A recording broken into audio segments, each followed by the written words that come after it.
Okay, so yeah.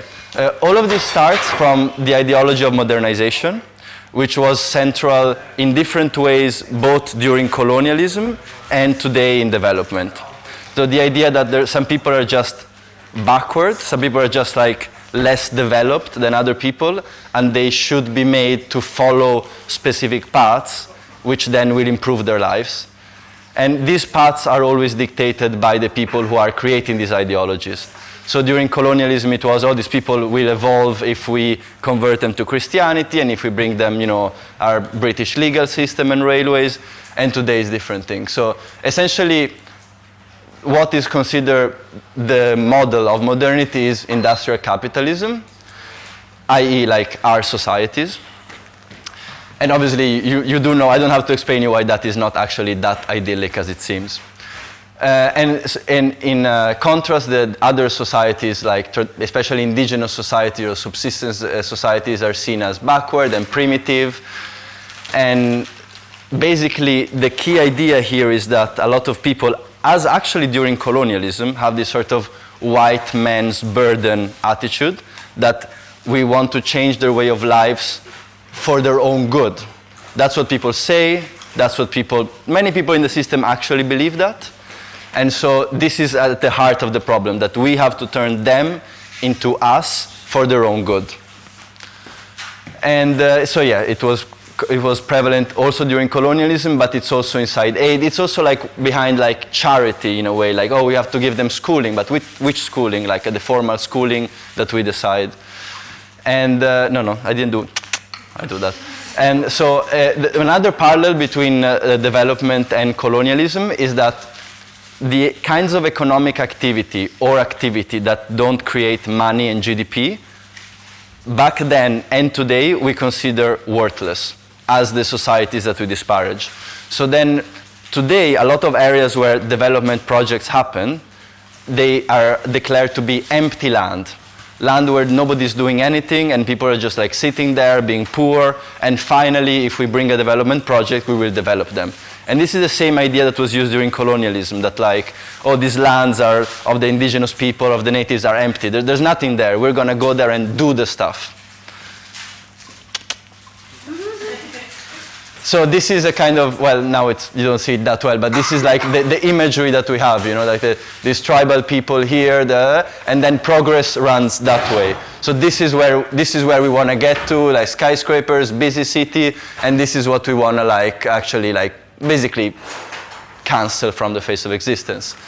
And obviously it's not a coincidence that the people who made this ideology all live on this side of the world, and instead these other people don't really think that way. So obviously that's key. And so there's many facets of development, but the one I studied the most is agricultural development, which essentially translated into this specific example, modernization means that these smallholders, subsistence farmers, pastoralists, fishermen who do like traditional activities they've been doing for millennia, they must be developed and they must be transformed in modern industrial agriculture. And this is happening all over the world. And the UK government is actually one of the major actors in this, basically substituting local production with monocultures. So when this happens, the agribusinesses take over the land of the indigenous in order to develop them by using modern farming, which is understood as agrochemicals, GMOs, machinery, petrol. This is the whole package of modernity that we shove down their throat, essentially. And again, it's the idea of the white man burden. It's declared constantly that the local people are the ones who benefit from this, because the benefits are declared to be growth, jobs, greater production, and more money. Basically, these four things, growth, jobs, greater production, and more money, are like the key mantra of the establishment that they repeat all over in every different circumstance, and it's supposed to be like this panacea that will make everybody happy. We know this doesn't work, and especially doesn't work for the planet. And again, this whole process of developing people is made mainly because the people actually don't really want to be developed. So the whole process is engineered. It depends. It depends what you mean on development. There's many nuances there, but again. So the whole process is pushed through mainly these entities. So USAID, UK Aid, and the Bill and Melinda Gates Foundation, which a lot of people believe are very charitable and amazing people, but they actually they remove local people and they put large corporations, including Monsanto, there instead. So the work they do is extremely problematic. So yeah, this is how development in agriculture is supposed to look like. So small patches of different land doing their own thing, and then workers like manually working the land, being transformed into that, which it looks fucking scary, and it is fucking scary. And this, which, yeah. So this is instead what we want to have otherwise. And you can see that the aesthetics of modernity, well, probably I biasly selected those pictures, but it looks much uglier on that side. It's not just unsustainable. So what happens really behind this rhetoric is that most of the companies who take over the land to develop actually come from the same countries that finance this modernization. So like USAID would fund a program that removes African subsistence farmers and put there a US corporation to farm the land instead. Which means that actually all that extra jobs, growth, profit, production, they mainly go in the hands of these corporations. So who is really developing and growing in this case are the companies that take over to modernize, not the local people. Some people get some jobs, but they are horribly paid in plantations and they have a whole set of issues. For example, the fact that these companies are so toxic, from a health perspective, that every year it is estimated that 200,000 farmers die by acute agrochemical intoxication. Just to give you an idea of what that is 17 times more than people that die each year by terrorism, including terrorism that happens, in Nigeria, in Iraq. So agrochemicals actually kill 17 times more people than terrorism. It's just that agrochemicals are heavily subsidized, again, with your taxpayer money, or our taxpayer money. And so yeah, basically, the other reason why this doesn't work to the benefit of the development projects, people always say, yeah, there's more food for everybody, but in fact, these businesses are for profit. So what they do is they export the food they produce to rich countries. Even though they take over the land in poor countries, then they bring the food to us, even if it's often thrown away, because that's simply more profitable. So that's a massive issue in terms of the global food system. And then obviously there's the very destructive impacts on soil and ecosystems. It's been estimated by the UN that if we continue degrading land at this pace, and agribusinesses are a major part of that, we only have 56 years left of farming on Earth, and then all soil will be infertile, and everybody will die essentially. So this is an urgent thing. This is an urgent thing. And yeah, so. In the UK it's like 20 to 30 years, I think. I don't know, but that was a global thing. And so what... I thought I think it was a joke. I'm joking. Oh, by the way, if you have any questions on any of this, just do interrupt me and, yeah, no problem, like interrupt me and I'll go into more detail. So what happens when this development project happen is land grabs, essentially. So people, basically, so these projects are said to give jobs to locals, but the fact is that because of the nature of mechanized farming and any industrial activity, it just needs less people. That's the whole point of industry, which means that most of the locals who used to farm the land become useless. And so what do they do with them? They kick them out of the land. This means that if you're a subsistence farmer and you lose your land, you lose your occupation as a farmer, you lose your land, which is your only valuable property, you lose your house, other only valuable property, you lose your ability to cultivate food for yourself, and your community is broken down because you have to leave. Essentially, you lose almost everything that keeps you alive. And so a lot of people who are subjected to these land grabs actually starve to death. And I don't know exactly the proportion, but it's from the head count I did, I would say at least 1 million or more people every year starve to death because of these development and aid programs. The way they get the communities on board with the rubber stamping exercise, usually they go to the local leaders and they propose them to be involved and receive a lot of money, and they offer selected benefits to people in the community so that those people will support the project. And by doing this, what always happens is the community gets divided between the people who want to preserve their land and the people who want the benefits of the outside people with money. And these are massive issues for the communities themselves. And then these communities are supposed to be consulted and compensated, but the whole process of consultation is usually manipulation, essentially, because obviously people from outside have a lot more information.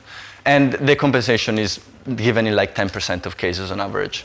So yeah, they starve. Because of all these reasons, most communities refuse to be developed, i.e. kicked out of their land, and they resist. And when they resist, well, this happens and they are massively repressed by the state and the private security of the companies. And this phenomenon is so bad that even the fucking Economist calls it the new scramble for Africa. And if the Economist is calling something colonialist, it means it's really colonialist. I mean, That's like their job.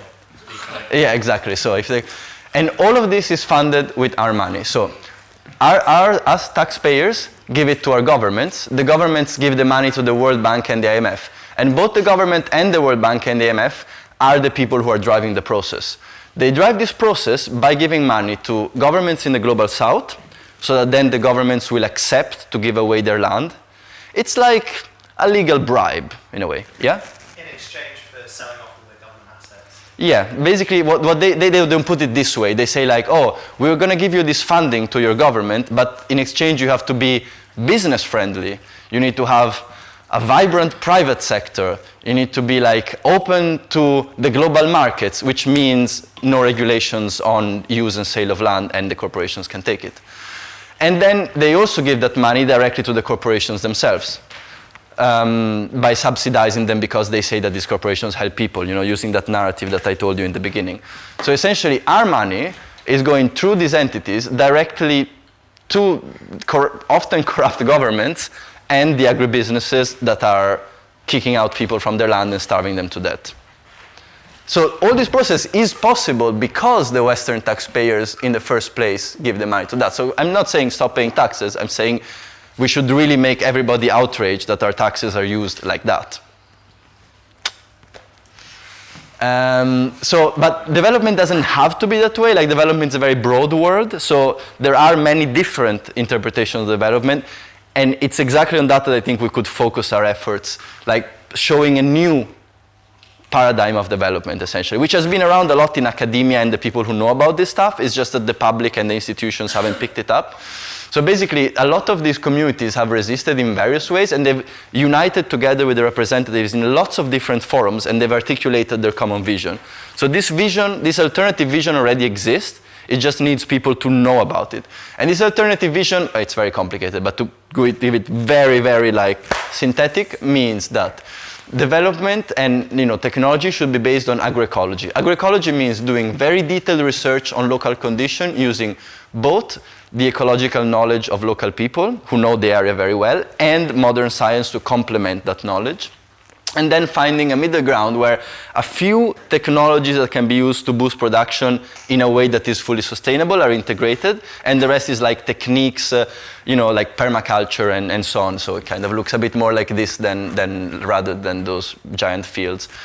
And the other key part of development, as it really is, I think, is to center it around the people themselves. So like, instead of giving the money to somebody else to develop their land, you spend all those resources supporting the production and the organization of the people who are on that land themselves, so that they then actually get richer in any possible way, their own definition or even income way. So yeah, this is, I think, centering people at the heart of development and showing modernity as sustainability are very important paradigm shifts that are worth pushing forward. And actually, if you think about it, modernity as industrial capitalism has been created as an idea in the 1950s and 1960s. So it's a very outdated idea of modernity, actually. Whereas what we're seeing now is that a lot more science is, the urgency that we have now is to live together with the world. So that's where technology and science should go. And it's actually much harder to do that. You need much more knowledge and technology to be compatible with the world than you do by building fucking factories. So it's not unthinkable to think about modernity as ecology, actually. So this, I just talked to you about agriculture, but this is going on in every sector of the economy. So the same foundational ideologies of white man burden, we have to develop them, they're backwards. The same basic principles are making local communities to be dispossessed across the whole world to make space for these other industries, specifically mining, oil extraction, logging, hydroelectric dams, and infrastructure. These are the main polluters and the main source of land grabs. And these are just some like examples there. This is mining. Mining does that to rivers. Logging, logging again, and yeah, this is also infrastructure. I mean, usually bridges, highways, ports, and so on. And no, don't get me wrong. Like some of these things are useful for the economy. I'm not saying we shouldn't have any of that. It's just that these things are assumed to be better than anything that's there all the time, and this is a big problem. What these industries do, even when they don't kick out local people, and it's actually a bit more complicated, not everybody's kicked out most of the time, but what they do is essentially they destroy local economies, because local economies in Global South are very often focused on the land and the water, essentially. And if you pollute the land and the water, then you cannot properly grow crops or fish or keep your herds. So basically, even the surrounding people who are not kicked out, their local subsistence economies are destroyed because of the pollution of the other projects.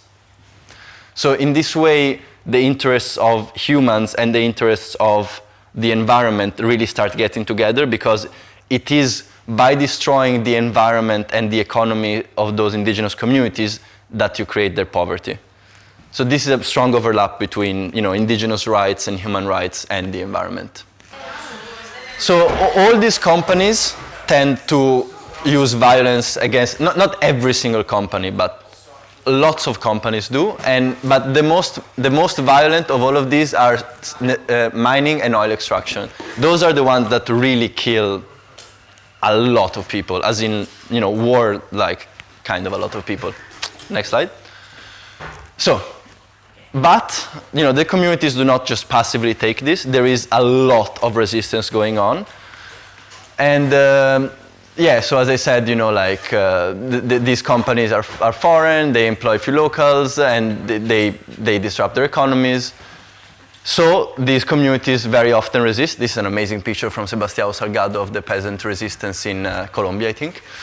And what these communities do to stop these companies from encroaching onto their land and destroying their livelihoods is like a variety of strategies. The most common ones are blockades, where they basically just stop the entrance to the mine, they stop the trucks from coming in. These are very dangerous because then the security forces or whoever is there tends to shoot at them. But these are very effective because they essentially, they just stop the activity of the company. So it's something that we may want to think about supporting in the future. The other things they do are demonstrations, although they can be less effective. Media work. So like, for example, so something of what we want to do with this Flourishing Diversity Conference, where we actually, platform the media of indigenous people. Legal challenges, because the actual truth is that most of these projects are actually illegal. So in terms of international law, the rights of these people are recognized and protected, but because there's no economic and political interest in applying human rights law, then these companies all violate the law, essentially. Mostly they violate the law. So legal challenges are a good way to make them stop their operations. And then another one is UN advocacy. So these communities go to the UN and tell them about all the violations that they are receiving, and the UN takes steps. But to be honest, the UN is quite toothless as an institution. So it's a very slow process, and then it cannot really force governments to do things. So because of all this resistance by these communities that don't want to take this shit, what happens is that the companies fight back against them. And because the governments and the companies in these countries have shared economic interest in this exploitation, because essentially the companies pay the governments. Legally or illegally, it's the same. So what they... Okay. So what they do is essentially they exert huge amounts of intimidation, repression, and violence towards all these communities that are resisting. And I'm talking about really vicious stuff. We're going to get into more details later. The repression of these communities of resistance is manifold, very variegated, and takes many different forms. So a lot of what happens immediately, like the first step, is that whenever somebody... this is especially true in Latin America, this more violent part, but it also happens across the globe, also Africa. And other countries, and other continents. So the first step is that they threaten and intimidate everybody who takes part. Like people who do this kind of resistance receive death threats on a daily basis. And obviously it's a very distressing thing. It's very distressing. Like especially if you're not prepared to back down. Then often they are intimidated in many ways, like, dead bodies of animals in front of the door, stuff like that. They are often taken by, so who does this repression are police, military, when the government is most involved, but most often they are the private security guards of the companies themselves, and even more often they are paramilitaries, so just military groups who are in the country. Yeah? Yes, yeah. Paramilitaries are military groups that are not dominated by the government. They set themselves up, and I don't know why anybody would want to have paramilitaries in the first place, but they exist, and there's many of them. And they are legal, yeah. They are recognized from the government, like they're not fought from the government. They are a force to be reckoned with that the government usually accepts in many Latin American countries. Or, they're like mercenaries. There's mercenaries, yeah, pretty much.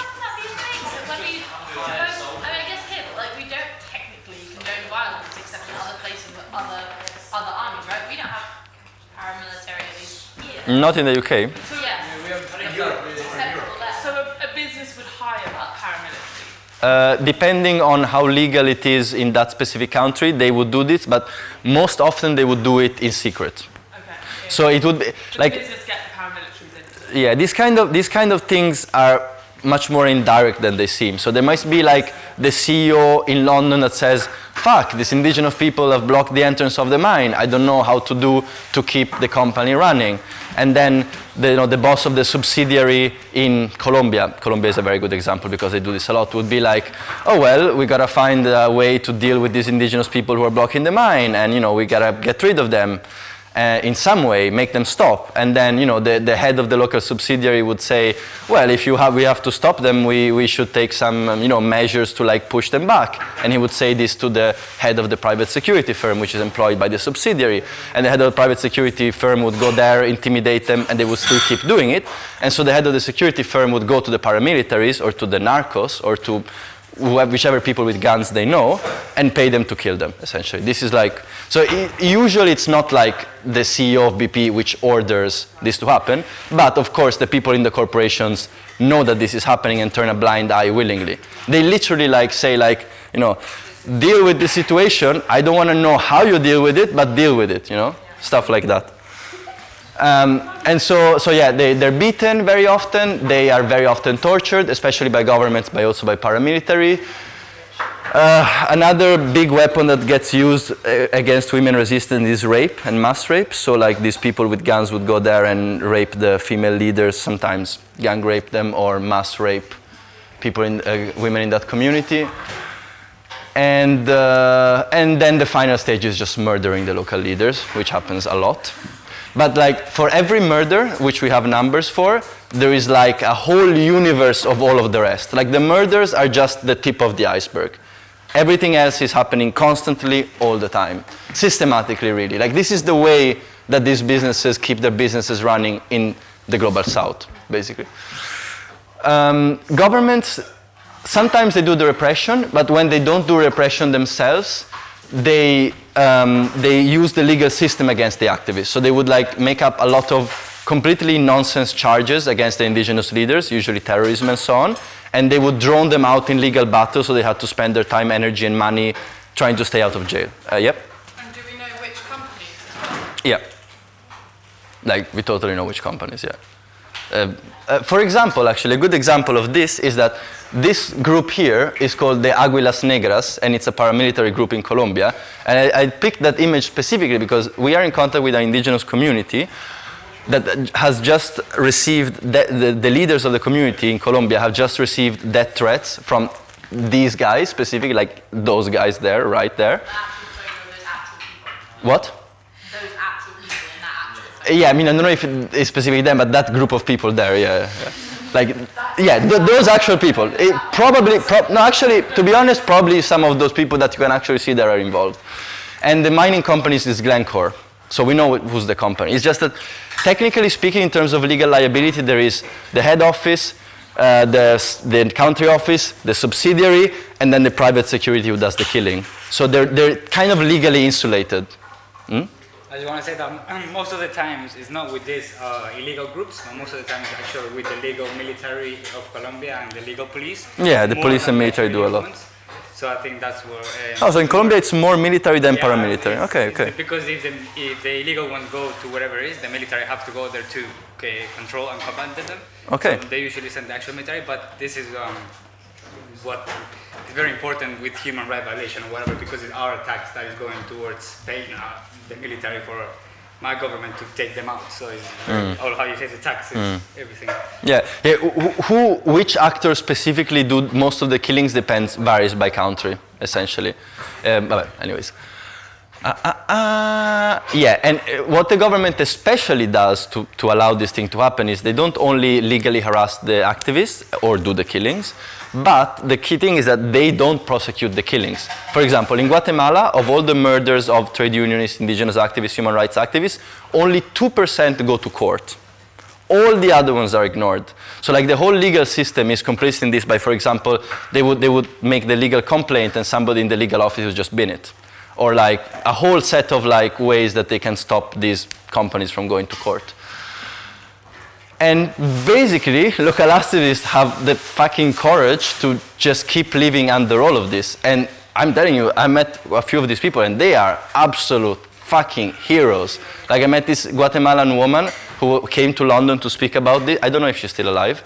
At the time, she had like 2 bullets inside of her because she had 4 assassination attempts, and she still went around telling people the situation of her community. And these bullets it's very painful to have bullets always inside your body. So like this is like, it's not, they don't just stay there, they hurt all the time.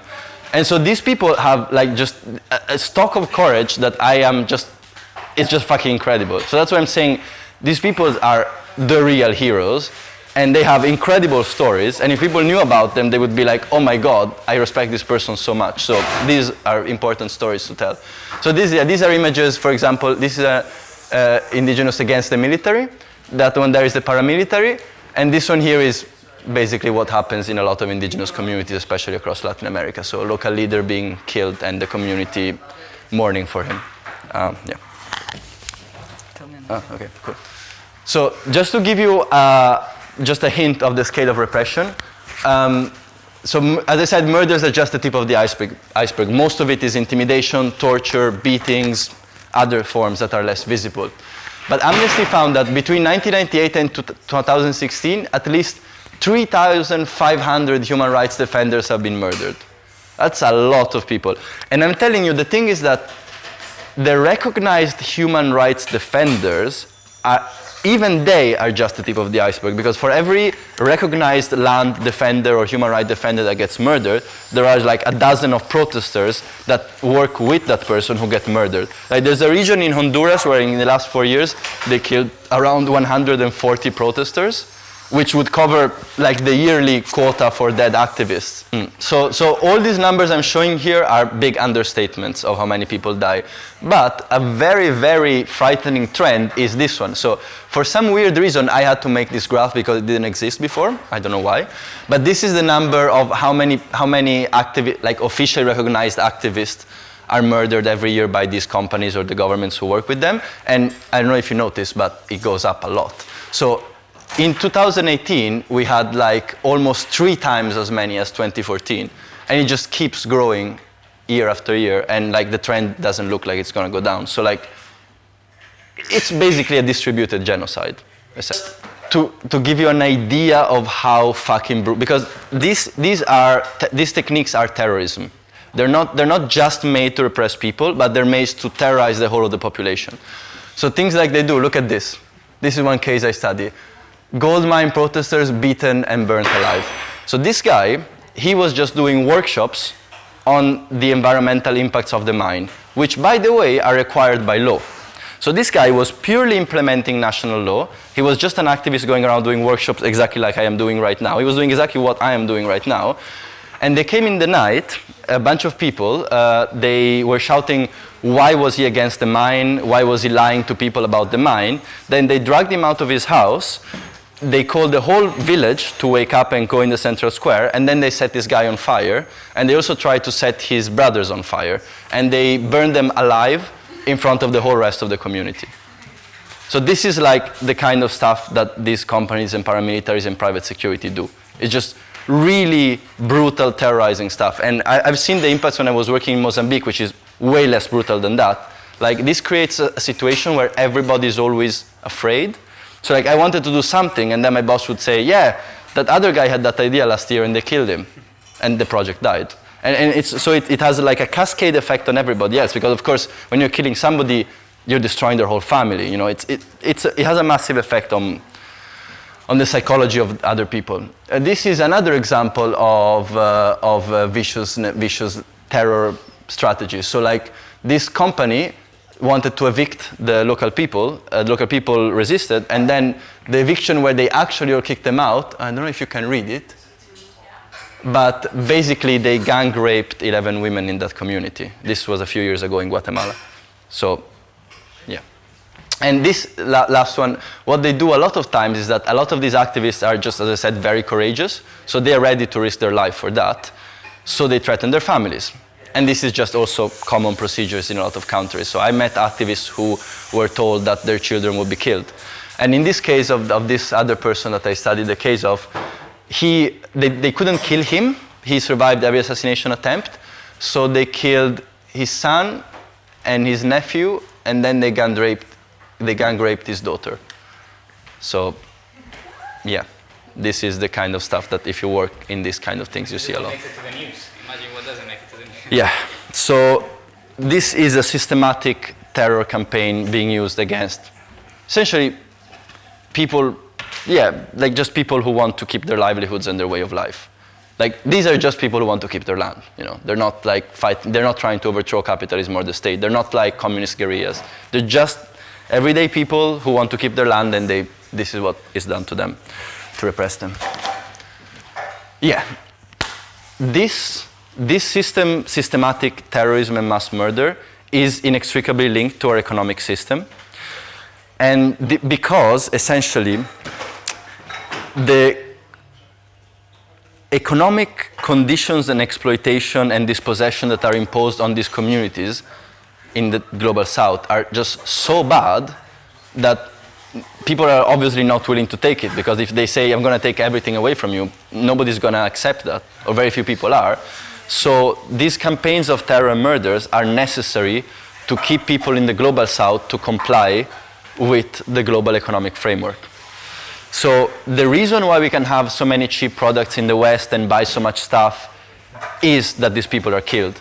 If these people were not being murdered, we wouldn't be able to have this economic system we're having now and consume all the things we do, and maybe we consume less than other people, but like, the economic system runs on these kinds of murders and terrorism.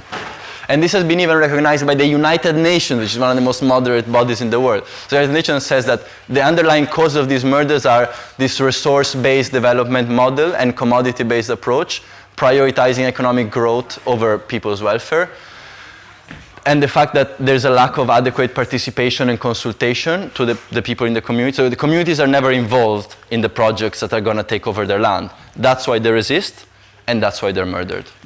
I mean, I'm not saying they shouldn't resist to avoid being murdered, but I'm saying the reason why there is this conflict that ends up murdering all these people is that the economic system just imposes this extractivism on the communities. And government justify their actions against this group by using the arguments of development and economic growth, as I said before. So those arguments of modernity, that white man burden thing, is used to justify these murders. They say, well, everybody in the country is going to benefit from development and economic growth, so it's worth killing, jailing, and torturing a minority of people to get these amazing benefits of development to everyone. And yeah, basically, the demand in the global north is causing this, because we want cheap products and we want a lot of them, and so we have to extract resources, and this creates this neo-colonial environment which creates the violent conflict and ends up murdering people. Yeah. So basically, what can we do to stop this, essentially? Well, we can do lots of things, but I'm just going to get to some like more simple ones. So the first one is prosecute transnationally companies for the killings and repression. This has begun to happen a little bit with Canadian mining companies killing people in Guatemala being prosecuted in Canada, but it's something that should happen a lot more. Like, you shouldn't be able to commit crimes just because you do them in another country. So and there are grounds for prosecuting these companies. It's just something that we have to push more, like, both from a legal perspective and from a moral perspective. And at least we can sort of put them at the trial of public opinion, at least. Yeah, stop subsidizing takeover of community land for development. That would be a major one, because all of this process is engineered and subsidized by our own government with our own money, so that totally should stop immediately. Easy way to save money and stop this problem. And then basically stepping up the protection of activists, including bodyguards and local UN. A campaign I did in the past was to send the International Labour Organization office in Guatemala that would be in contact with all the activists and like provide them legal advice, provide them protection if they had to hide. It's a minor thing, but having more people on the ground who are specifically tasked with protecting the lives of these activists, like even just bodyguards, is a massive improvement. And then, so these extractivism is so violent towards communities from an economic perspective because we have all these free trade agreements that force the rights of companies over those of communities. Basically, free trade agreements say, to simplify it a lot, the company can do whatever it wants, so it can come and invest in your country. And these create the economic framework which produces the exploitation that is horrible, and people won't take it, so they resist and they get killed. So these free trade agreements should totally be amended, if not massively amended, if not scrapped. So these are 4 potential solutions that people are working with. And there's people working on all of these. It's just that the people working on the other side have more money and power and people up to now. Yep. Okay, so how on earth did we get to this situation? Why are governments in global south countries complicit in the foreign extraction of resources? To understand all this, we must look at the historical relations between the global north and the global south. Yeah, no, so we can wait for tomorrow. I was thinking. Okay, cool. You know, What? you kind of said already. Oh, thank you.